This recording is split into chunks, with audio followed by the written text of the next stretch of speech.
നമ്മൾ അത് എങ്ങനെയാണ് നമ്മളെ ഒരു കമ്പനിയെ ഈ ഇംപ്ലിമെന്റേഷനോ അല്ലെങ്കിൽ അത് അക്വയർ ചെയ്യാനുള്ള ഒരു സ്റ്റേജിൽ അതിന് പ്രിപ്പയർ ചെയ്യേണ്ടത് എങ്ങനെയാണ്? പ്രിപ്പറേഷൻ ഒരു വളരെ ഇമ്പോർട്ടന്റ് ഒരു സ്റ്റേജ് ആണ്. നേരെ നമ്മൾ ഓടിപ്പോയി ഒരു ERP എടുക്കരുത് ഒരിക്കലും. കാരണം എന്താന്ന് വെച്ചാല് ഒരു ERP നമ്മൾ ചൂസ് ചെയ്ത് കഴിഞ്ഞിട്ട് അവിടെ നിന്നുള്ള ഒരു IT വെണ്ടർ ആയിരിക്കുമല്ലോ നമുക്ക് ERP തരുന്നത്. അവര് വന്ന് ആദ്യം നമ്മളോട് ചോദിക്കുക ഓരോ ഡിപ്പാർട്ട്മെന്റിലെയും നമ്മുടെ പ്രോസസ്സ് എന്താണെന്നാണ് അവരുടെ ആദ്യത്തെ ക്വസ്റ്റ്യൻ. കാരണം നമ്മുടെ പ്രോസസ്സ് അനുസരിച്ചാണ് അവർ ആ ERP കോൺഫിഗർ ചെയ്ത് തരിക നമുക്ക്. അപ്പോ ഒരു സപ്പോസ് ഒരു പർച്ചേസ് റിക്വസിഷൻ ഉണ്ട്, ഒരു കുറച്ച് സാധനം മേടിക്കണം ഒരു സൈറ്റിലേക്ക്. അപ്പോ നമ്മുടെ പ്രോജക്ട് എഞ്ചിനീയർ ഒരു റിക്വസ്റ്റ് ഇടുന്നു, അത് പ്രോജക്ട് മാനേജർ അപ്രൂവ് ചെയ്യുന്നു.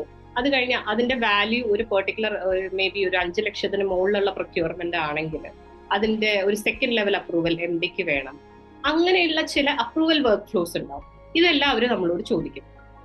അപ്പൊ പലപ്പോഴും സംഭവിക്കുന്നത് നമ്മുടെ കമ്പനികളിൽ സംഭവിക്കുന്നത് എന്താണെന്ന് വെച്ചാൽ ഇപ്പൊ ഒരു 5 പ്രോജക്ട് മാനേജേഴ്സ് ഉണ്ടെങ്കിൽ അവരോട് 5 പേരോടും ഒരേ കമ്പനിയിലാണ് ഇവർ വർക്ക് ചെയ്യുന്നത്, ഒരേപോലത്തെ പ്രോജക്ട്സ് ആയിരിക്കും ഇവർ ചെയ്യുന്നത്.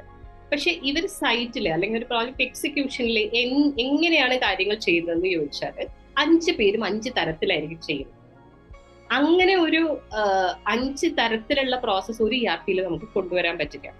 അപ്പൊ നമ്മൾ ആദ്യം ചെയ്യേണ്ടത് എന്താന്ന് വെച്ചാൽ ഇൻഡസ്ട്രി ബെസ്റ്റ് സ്റ്റാൻഡേർഡ്സ് ആയിട്ടുള്ള ചില പ്രോസസ് ഫ്ലോസ് ഉണ്ട്. അതായത് അത് കണ്ടുപിടിച്ചിരിക്കുന്നതും അത് സെറ്റ് ചെയ്തിരിക്കുന്നതും എന്തിനാന്ന് വെച്ചാൽ അങ്ങനെ ചെയ്യുന്നതാണ് ഒരു പ്രോജക്ട് എക്സിക്യൂട്ട് ചെയ്യാൻ ഏറ്റവും എഫിഷ്യന്റ് എന്നുള്ളത് കൊണ്ടാണ് അത് ബെസ്റ്റ് പ്രാക്ടീസസ് ആവുന്നത്. അപ്പൊ അത്തരം ബെസ്റ്റ് പ്രാക്ടീസസ് വെച്ച് നമ്മൾ ഓരോ ഫംഗ്ഷനിലും സ്റ്റാൻഡേർഡ് ഓപ്പറേറ്റിംഗ് പ്രൊസീജിയേഴ്സ് ആദ്യം ഉണ്ടാക്കണം. അത് should be in line with what they do now.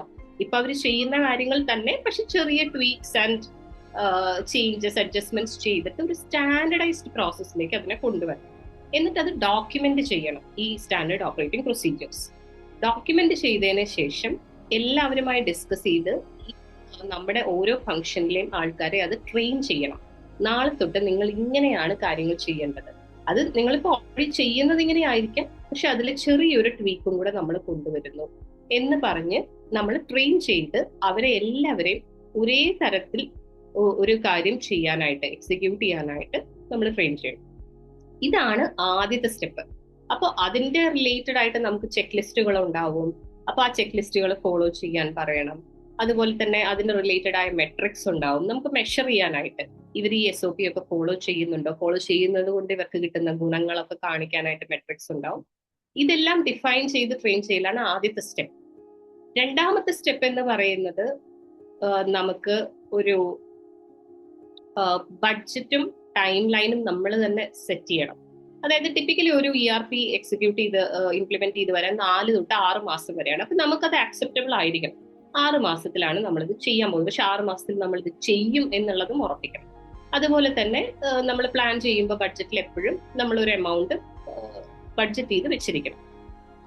ഇത് കൂടാതെ നേരത്തെ പറഞ്ഞ പോലെ നമ്മുടെ കൂടെയുള്ള എല്ലാ സ്റ്റേക്ക് ഹോൾഡേഴ്സിനെയും ഇത് അറിയിച്ച് അവരുമായി ചർച്ചകൾ വെച്ച് അവരുടെ കൺസേൺസ് എല്ലാം അറിഞ്ഞ് എന്താ പറയുക, അവരെല്ലാം ഇതിന്റെ ഡിസിഷൻ മേക്കിങ്ങിന്റെ ഒരു പാർട്ടാക്കണം. എന്നാലും ഇതെല്ലാവർക്കും ഇംപ്ലിമെന്റ് ചെയ്ത് വേണം.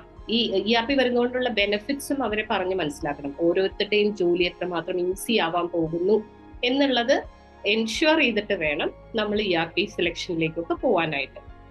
പിന്നെ ഉള്ളതെന്ന് വെച്ചാല് നമ്മുടെ ഡേറ്റ റെഡിനെസ് ആണ്.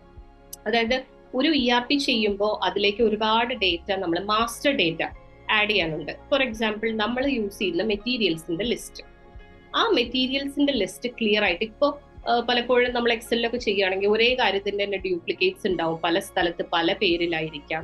അപ്പോൾ ആ പേരുകളൊക്കെ ഒന്ന് സ്റ്റാൻഡർഡൈസ് ചെയ്ത്, ഇപ്പൊ ഒരു സിമെന്റ് ആണെങ്കിൽ നമ്മുടെ ബിർള സിമെന്റ് ആണെങ്കിൽ ബിർള സിമെന്റ് 10 kg അതായിരിക്കും നമ്മൾ വാങ്ങിക്കുന്ന ഒരു ഐറ്റം. അപ്പോൾ അങ്ങനെ ഒരു ഫോർമാറ്റ് ഫോളോ ചെയ്യുകയാണെങ്കിൽ ബാക്കി എല്ലാത്തിനും അതേ ഫോർമാറ്റ് ഫോളോ ചെയ്യാനായിട്ട് നമ്മൾ ശ്രദ്ധിക്കണം. അപ്പൊ അങ്ങനെയുള്ള ഡേറ്റ ഒന്ന് റെഡിയാക്കി വെക്കാം.